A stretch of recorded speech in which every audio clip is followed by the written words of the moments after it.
పూర్వీ ప్రతి 3 లక్షల కొనుగోలుకు ఒక బంగారు నాణెం ఉచితంగా పొందండి.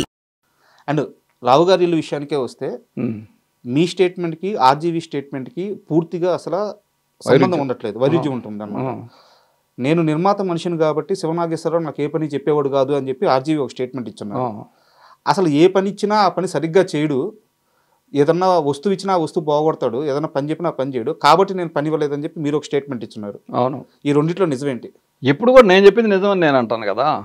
ఇప్పుడు ఏ మనిషి అయినా ప్రపంచంలో బోన్లో నుంచున్నవాడు వాడు చెప్పిందే నిజం అంటాడు. జడ్జి గారు ఏమనుకోవచ్చు, ఈ ప్లేడర్ ఏమైనా అనుకోవచ్చు, ఆ అడ్వకేట్ ఏమైనా అనుకోవచ్చు, నేను చెప్పిందే నిజం. ఎందుకు అంటే తను సురేంద్ర గారి క్యాండిడేట్గా వచ్చాడు అనేది నాకు తెలుసు. అయితే నేను పని చేద్దాం అనుకున్న వాడిని విపరీతంగా ఎంకరేజ్ చేస్తా. ఒక సినిమాకే 3 సినిమాల పని నేర్పి పంపించగలను. మీరు ఉత్తేజన అడిగితే ఈ మాట చెప్తాడు. ఉత్తేజన మీరు ఇంటర్వ్యూ చేస్తే అతను వేరే చెప్తాడు. ఇప్పుడు ఇక్కడ రాముని నేను ఒక 3-4 రోజుల్లో అబ్జర్వ్ చేసా. అంటే ఇతను పని నేర్చుకుందామనే ఆలోచన కంటే కూడా బయట తిరగటం, అబ్జర్వేషను, రేవత్తో మాట్లాడటం, తర్వాత జయసుధ గారితో మాట్లాడటం, ఇలాంటివి ఎక్కువ చేసేవాడు. కాబట్టి ఒకసారో 2 సార్లు ఎడిటింగ్ రిపోర్ట్ ఇచ్చి ఓకే అని టేక్ రాయమంటే అది ఎక్కడ పెట్టాడో తెలియదు తనకి. ఇక అందుకని ఈ నమ్మదగ్గ వ్యక్తి కాదు అని నేను ఇప్పటికీ అదే చెప్తా. సురేంద్ర గారి ద్వారా వచ్చిన మనిషిగా ఒక రెస్పెక్ట్ ఉంటే ఉండుండొచ్చు, అలాగని మిగతా వాళ్ళగా నువ్వు ఇక్కడి నుంచి వెళ్ళడానికి లేదు అలా ఏమల్లా. బట్ ఇవి తర్వాత మా ఇద్దరి మధ్య సాన్నిహిత్యం పెరిగింది. అండ్ శివ విషయానికి వస్తే కథపరంగా చూసుకుంటే శివలో పెద్ద ట్విస్టులు అలాంటివి ఏమి ఉండవు, ఒక సింపుల్ స్టోరీ. అవును, బట్ శివలో అద్భుతం ఏంటంటే ఆ క్యారెక్టరైజేషన్, హీరో క్యారెక్టరైజేషన్ కానీ విలన్ క్యారెక్టరైజేషన్ కానీ, సో వాటిని డీల్ చేసిన విధానం కానీ. ఒక కొత్త దర్శకుడు శివ కథ చెప్పినప్పుడు మీరు ఇవన్నీ అబ్జర్వ్ చేయగలిగారా? ఈ క్యారెక్టరైజేషన్ గొప్పగా ఉంది, కథ అటు ఇటుగా ఉన్నా కానీ దీనికి ఒక రీచ్ పాయింట్ ఉంటుంది, అవన్నీ క్యాచ్ చేయగలిగారా? అస్సలు నేను కథను అబ్జర్వ్ చేయలే. ఆయన నాకు షార్ట్లతో చెప్పేవాడు. Okay, burning tip of a cigarette అనేవాడు. Tight close, burning tip of a cigarette అంటే ఒక దశలో అంటే అది ఎలా అయిపోయిందంటే వంశీ, తేజ వీళ్ళు రేపేం సీన్ అంటే పగల షూటింగ్ చేస్తూ నైట్ ఎఫెక్ట్లో ఇంకో సీను. నైట్ సీన్ ఏంటి సార్ అంటే అదే burning tip of a cigarette అమ్మా అనేవాడిని. ఇలా 4-5 సార్లు విన్న తర్వాత రాము కోపం వచ్చింది. నేచురల్ ఇంకెప్పుడు అలా అనొద్దు, దాన్ని ఇన్సల్ట్ చేస్తున్నారు మీరు అంటే. నాకు ఆ సీన్ వాళ్ళకి గుర్తుండడం కోసం ఇలా చెప్పా. అలా షార్ట్ బై షార్ట్ చెప్పేవాడు. సో దీనిలో నేను ఎప్పుడు కథని జడ్జ్ చేసి ఈ సినిమా ఆడుతుందని కానీ ఈ సినిమా ఆడదని కానీ ఏం లేదు. ఇందాక కూడా పొద్దున నేను తనతో మాట్లాడుతున్నప్పుడు చెప్పింది ఏంటంటే ఒక రకమైన హిప్నాసిస్లో ఉన్నారు టీం అంతా. ఒక వ్యక్తి హిప్నాసిస్ కండిషన్లో లేడు పూర్తిగా, ఒక వ్యక్తి సగం అటు ఇటుగా ఆసిలేటింగ్గా ఉన్నాడు. ఆ పూర్తిగా హిప్నటైజ్ అవ్వని మనిషి ఫైట్ మాస్టర్ రాజు, అటు ఇటుగా ఆసిలేట్ అయిన వాడిని నేనే.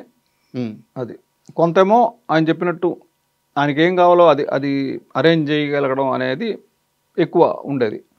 ఇది కాకుండా నా లోపల ఉన్న ఎక్స్పీరియన్స్డ్ కో డైరెక్టర్ వాడు మరొక మాట చెప్పేవాడు.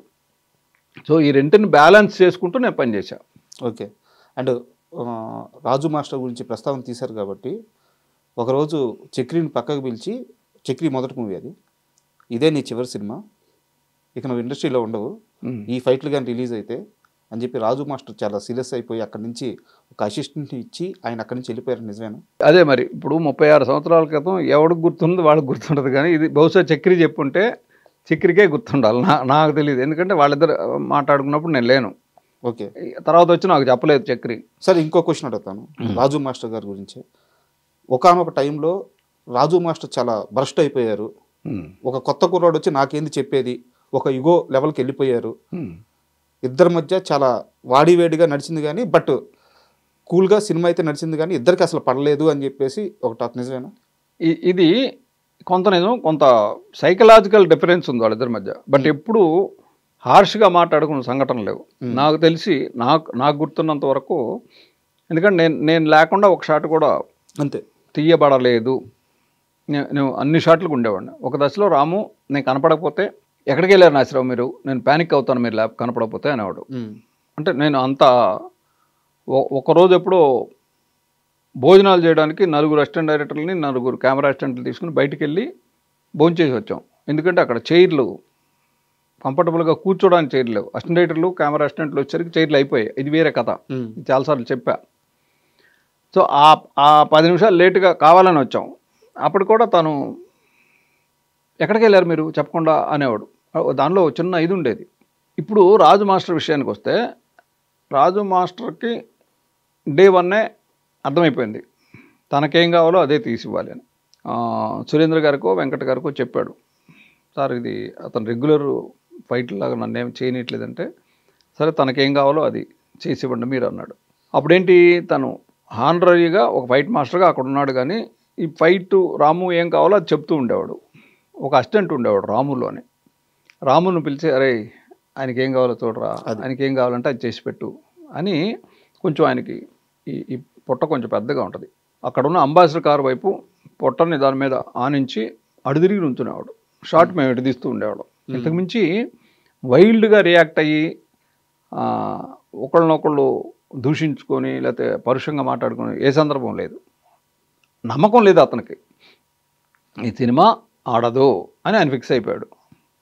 రాముల్ని అప్పచెప్పి అతనికి ఏం కావాలంటే అది తీసివు. వర్క్ ఎథిక్ ప్రకారం అక్కడైతే ఉన్నారు, కానీ ఉన్నాడు అంతే. బాడీ ప్రెజెన్స్ అంతే.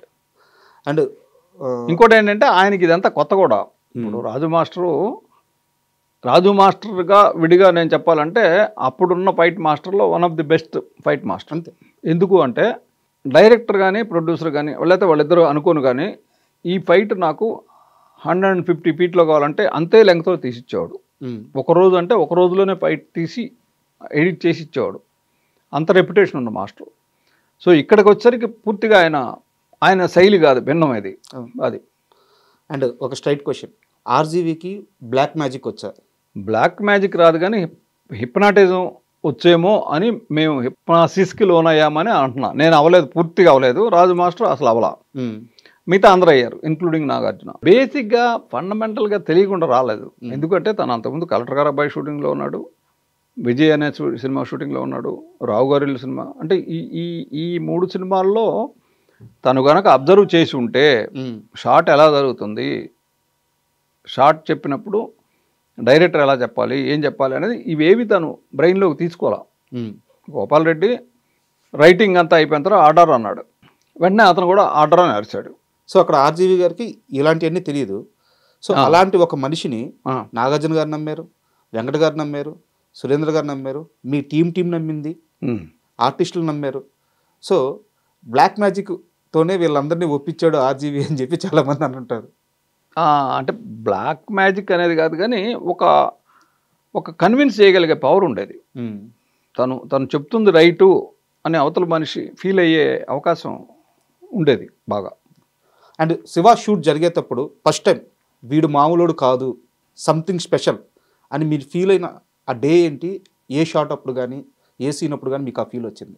ఈ క్వశ్చన్కి ఆన్సర్ లేదు. వీడు మామూలుడు కాదు, ఏమైనా చేయగలడు అని తనకి ఏం కావాలో అవి చేయించుకుంటున్నాడు. కాబట్టి నేను దానికి ముందే అనుకున్నా, ఇది తన దగ్గరికి వద్దాం అనుకున్న దానికి ముందే, ఇది మా ఇద్దరికి మధ్య వచ్చిన ఇంటరాక్షన్. రావు గారి టైంలో మేము హర్ష హోటల్లో ఉండేవాళ్ళం, ఆయన ఇక్కడ పంజగుట్టలో ఉండేవాడు. తను దింపడానికి ఆ కారులో నేను వస్తే కార్ డ్రైవర్ అక్కడ వెయిట్ చూస్తుంటే మేము ఇద్దరం కూర్చొని గంటలు చెప్పేవాడు. అప్పుడు అనుకున్నాను నేను, ఇతనికి విపరీతమైన నాలెడ్జ్ ఉంది హాలీవుడ్ సినిమాల పట్ల. ఈ నాలెడ్జ్ అంతా సరైన రూట్లో ఉంటే, అంటే ఓ 4-5 సినిమాలు చేసి తర్వాత ఏదైనా చేస్తే బాగుంటుంది అనుకునేవాడిని. అంతేగాని ఈ సినిమా జరుగుతున్న పర్టికులర్ ఏ షాట్లో నేను అట్లా అనుకోవాలి. Subscribe iDream Media. Please do subscribe to iDream. Please subscribe to iDream Media. For best entertainment and information, please subscribe iDream. And don't